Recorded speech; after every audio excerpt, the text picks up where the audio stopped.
سميتها عقيدة العوامل فجر في الدين بالتمام. الحمد لله رب العالمين، والصلاة والسلام على سيدنا وحبيبنا وشفيعنا وقرة أعيننا ونور قلوبنا ومولانا محمد إمام الأنبياء والمرسلين والقائد الغر المحجلين وعلى آله وصحبه الطيبين الطاهرين. اللهم لا سهل إلا ما جعلته سهلا، وأنت يا حي يا قيوم تجعل الحزن إذا شئت سهلا. اللهم ارزقنا الإخلاص في النية والقول والعمل، ونعوذ بك من حال أهل النار. آمين.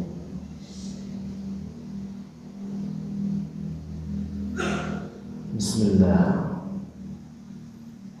قال المؤلف مولانا الشيخ الإمام أبو عبد الرحمن عبد الله بن محمد بن يوسف الهرري رضي الله عنه وأفاض علينا من نفحته وأسراره. آمين. وهذا الحديث dan ini hadis fihi di dalamnya ar-raddu itu bantahan,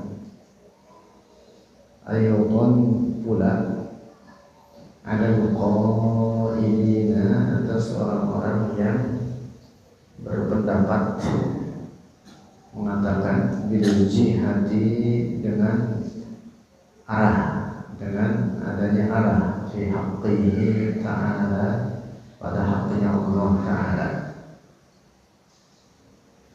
Waqad qala, dan sungguh qala telah berkata Aliyun, oleh Sayyiduna Ali radhiyallahu anhu, kana Allahu, ada Allah, yang dimaksud tanpa permulaan, wala makana, dan tanpa tempat, wa huwa, dan dia Allah al-ana, sekarang, ala ma alaihi kana, atas apa, alaihi, atasnya, kana, ala dia Allah. Artinya Allah ada tanpa permulaan dan tanpa tempat sebelum menciptakan tempat. Maka setelah menciptakan tempat, Allah tidak berubah, tetap sebagaimana semula ada tanpa tempat. Allah Maha Suci dari berubah, karena perubahan itu menunjukkan kebaharuan, dan sesuatu yang baru itu mestilah dia itu apa? Makhluk, ciptaan. Rawahu, telah meriwayatkannya akan perkataan Ali Abu Mansurin, oleh Abu Mansur al-Baghdadi, yaitu dalam kitab Al-Farqu Bainal Firaq.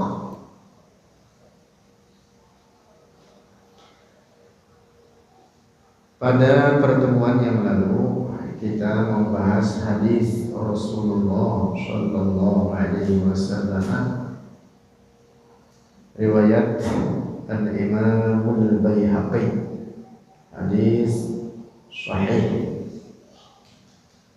diriwayatkan dalam kitab Al-Asma' was-Sifat, juga diriwayatkan oleh para ulama lainnya, termasuk oleh Al-Imam Al-Bukhari dalam kitab Al-Jami' Sahih. Juga diriwayatkan oleh Ibnul Jarud dalam kitab Muntaqal Akhbar. Juga oleh para ahli hadis lainnya. Rasulullah bersabda, "Kana Allahu wa lam yakun syai'un ghairuhu." Ada Allah dan belum ada suatu apapun selainnya. Adanya Allah tanpa permulaan, tidak terikat oleh waktu dan zaman. Pengertian tanpa permulaan artinya tidak terikat oleh waktu dan zaman. Tanpa permulaan juga tanpa penghabisan. Walam yakun syai'un ghairuhu, dan belum ada suatu apapun selain Allah. Artinya segala sesuatu selain Allah adalah ciptaan Allah. Diciptakan oleh Allah artinya diadakan olehnya. Dari tidak ada menjadi ada. Segala apapun, segala sesuatu selain Allah adalah ciptaan Allah. Semuanya memiliki permulaan. Termasuk dalam hal ini ciptaan Allah adalah tempat dan arah.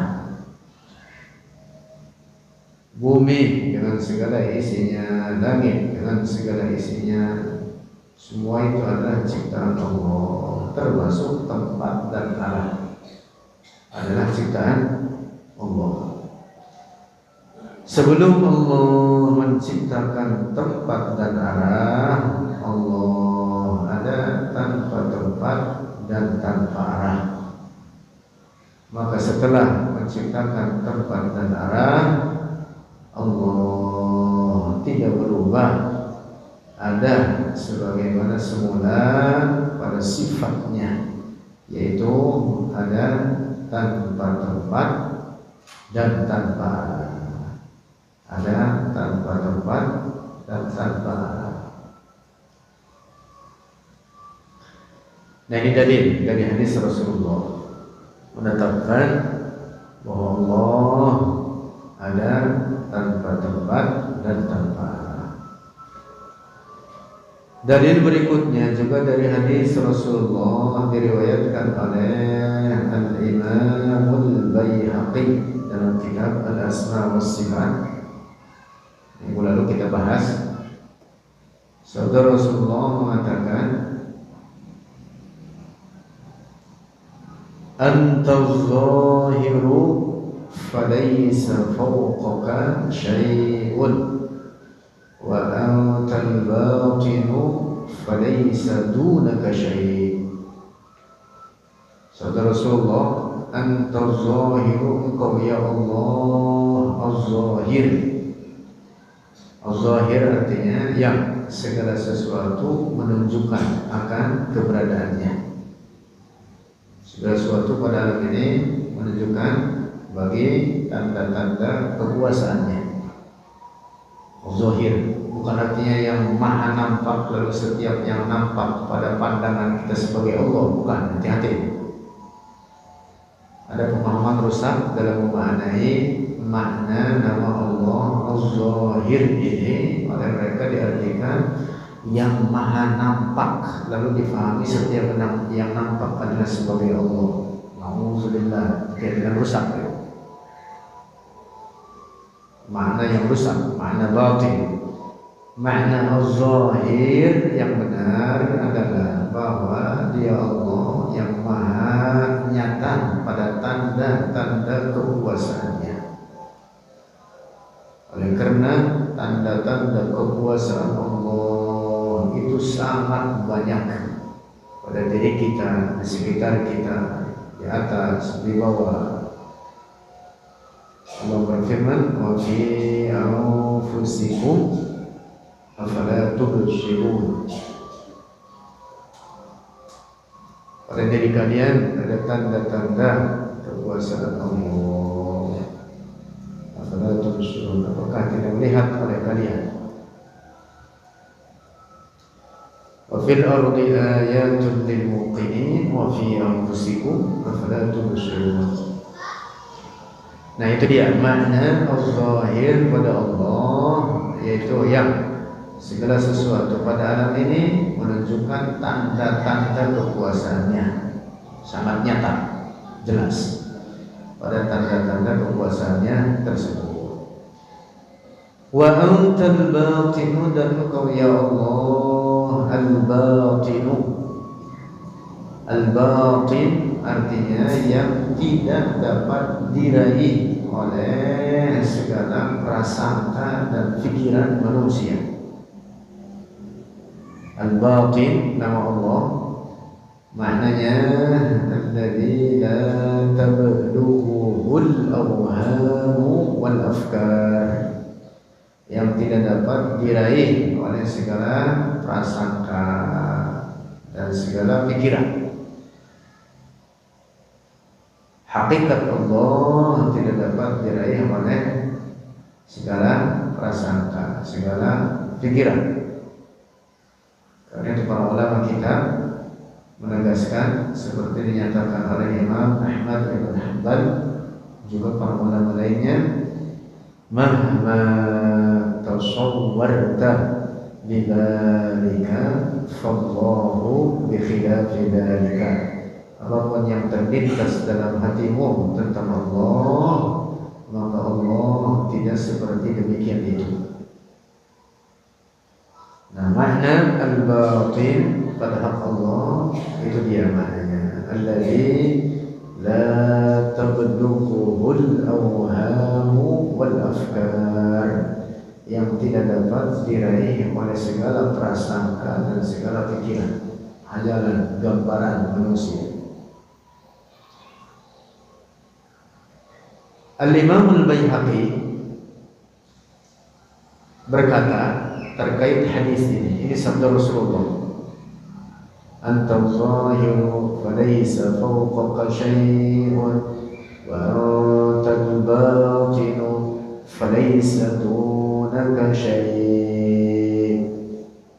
Kata Imam Al-Baihaqi,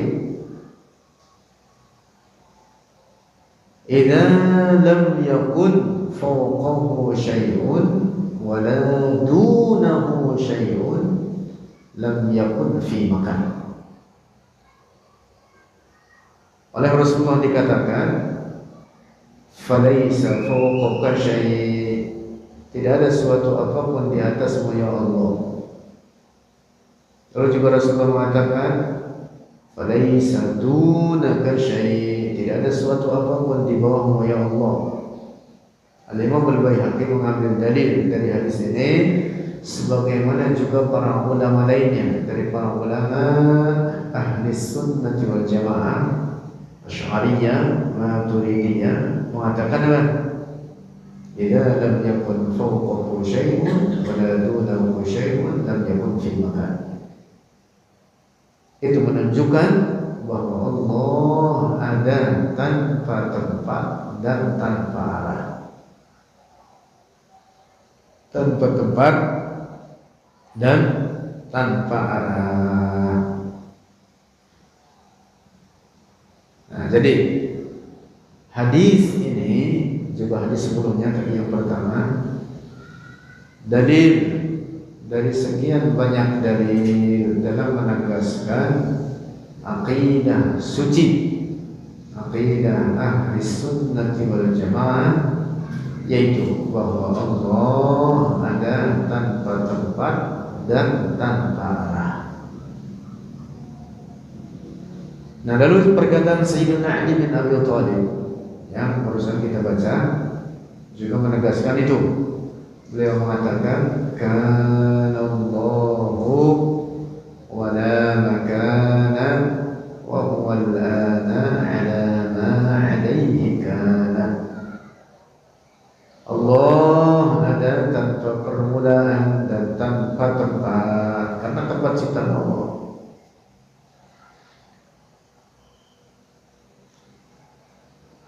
Allah, kana Allah wa la makan.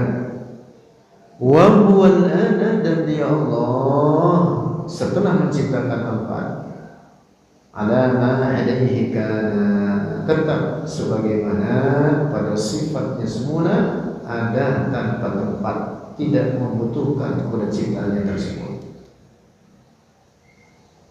Siapa yang menciptakan langit? Allah. Maka tidak boleh dikatakan Allah bertempat di langit. Maka waspadai keyakinan rusak orang-orang Wahabi yang di zaman sekarang mereka menamakan dirinya dengan Salafi. Mereka mengaku diri mereka dengan sebutan lain. Tapi kita tidak boleh menyebut mereka Salafi. Kita sebut mereka Wahabi.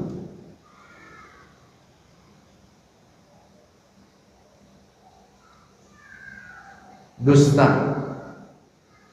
penamaan mereka terhadap diri mereka sendiri sebagai Salafi.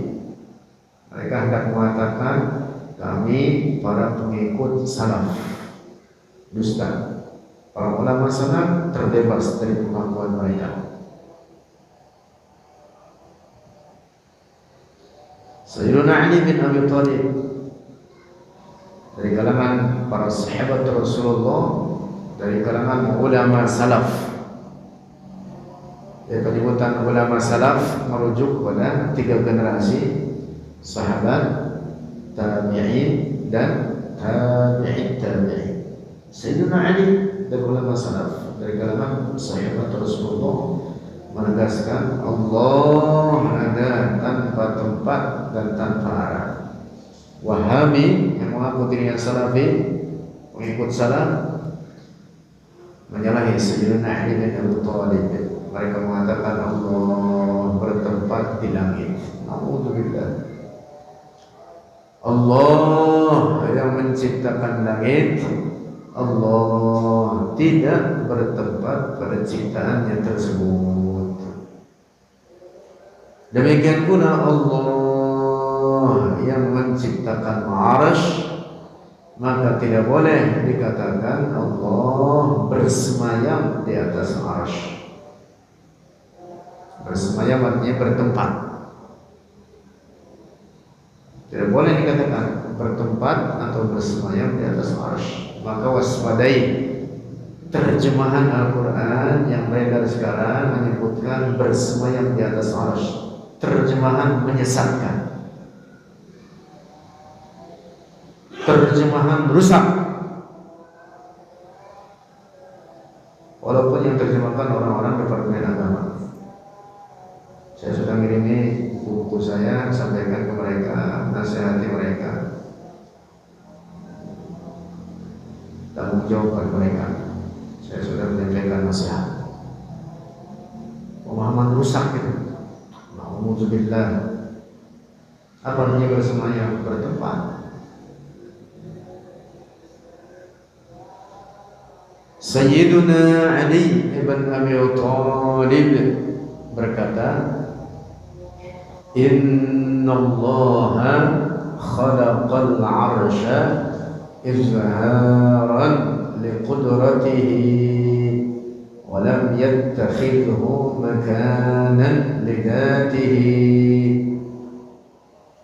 Inna Allaha sesungguhnya Allah khalaqal arsha, menciptakan arsy, izharan liqudratihi, untuk menampakkan bagi tanda-tanda kekuasaannya, walam yattakhidhu makanan lidatihi, dan bukan untuk menjadikannya tempat bagi zatnya. Allah tidak membutuhkan pada tempat. Para ulama kita, ulama ahli sunnah dari kalangan ahli tafsir, ahli tauhid, menegaskan bahwa Allah bukan benda, Maha suci dari segala bentuk dan ukuran, kecil maupun besar. Kata istawa dalam Al-Quran yang disandarkan bagi Allah dalam beberapa ayat tidak boleh difahami dalam makna Allah bertempat di atas arsy. Kata istawa itu maknanya sangat banyak, karena itu disebut dengan ayat mutasyabihat.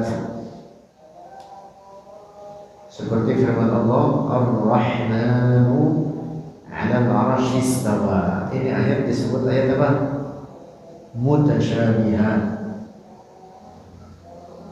Apa artinya ayat mutasyabihat? Yaitu ayat ma lam tattadih dilalatuhu. Kandungan maknanya lebih dari satu makna, mengandung makna yang banyak. Mengapa diterjemahkan menjadi bersemayam? Terjemahan rusak, batin. Terjemahan menyalahi akidah Islam. Mudah-mudahan orang-orang berpengetahuan agama, para penerjemah Al-Quran mendengar ini. Saya sudah menyampaikan nasihat. Buku-buku saya sudah saya sampaikan. Dan bahkan Al-Quran itu sepakatnya oleh para ulama haram diterjemahkan secara harfiah per kata.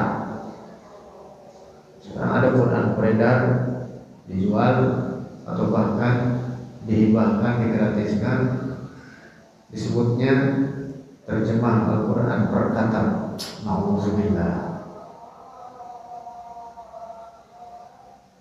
Ini salah satu penyebab rusaknya akidah dan penyimpangan dalam agama. Al-Quran itu tidak sesederhana terjemahan kalimatnya. Al-Quran itu zufunun wa syujun, artinya mengandung makna yang sangat luas. Para ahli tafsir sampai membuat tafsir Al-Quran berjilid-jilid, puluhan jilid menafsirkan Al-Quran. Ini terjemahkan, kemudian orang-orang baca jadi rusak. Bahkan beberapa faham teroris sumber utamanya salah satunya dari terjemahan literal Al-Quran. Masya Allah, ini bagian penting. Syekh Az-Zamzami mengatakanlah dalam Nazam Usul Tafsir, beliau mengatakan bi ghairi lafzil arabi tahrumu qira'atun wa an bihi yutarjamu kadaka bil ma'na wa an yufassara bil raddi la ta'wilahu fahadhira. Kesimpulan bait ini menegaskan adalah Al-Quran haramun terjematuhu, nggak boleh diterjemahkan kalimat-kalimat atau lafaz-lafaz Al-Quran secara literal. Dan terjemahan Al-Quran itu tidak mewakili Al-Quran, bukan Al-Quran, dan tidak sama sekali tidak mewakili Al-Quran, serta membacanya tidak berpahala. Jadi tidak beda membaca terjemahan Al-Quran dengan Al-Quran. Tapi kalau Al-Quran, walaupun kita tidak paham, baca alif lam mim, alif satu huruf jadi pahala, lam satu huruf pahala, mim satu huruf pahala, walaupun tidak paham. Dan tidak dituntut setiap orang muslim paham Al-Quran, tidak dituntut, tidak diwajibkan.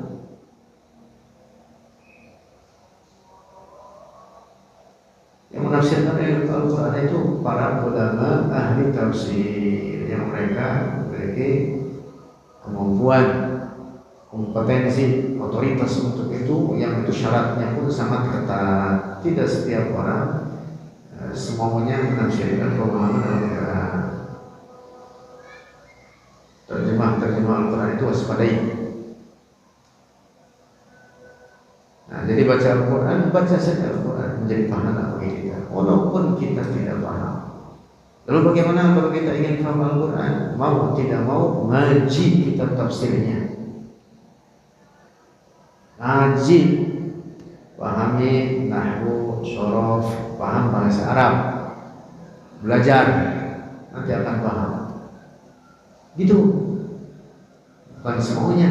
Sekarang banyak orang yang tampil mengaku dirinya memahami ajaran agama ini, yang padahal dia tidak pernah belajar yang otodidak. Rusaklah agama ini. Dan ini adalah penyakit akhir zaman sekarang ini. Orang tidak mau belajar, kalaupun mau belajar tanpa guru, sehingga menyalahkan masalah koalisi apapun, bahkan kitab-kitab para ulama kadang kemudian disalahkan olehnya. Nauzubillah. Wallahu a'lam.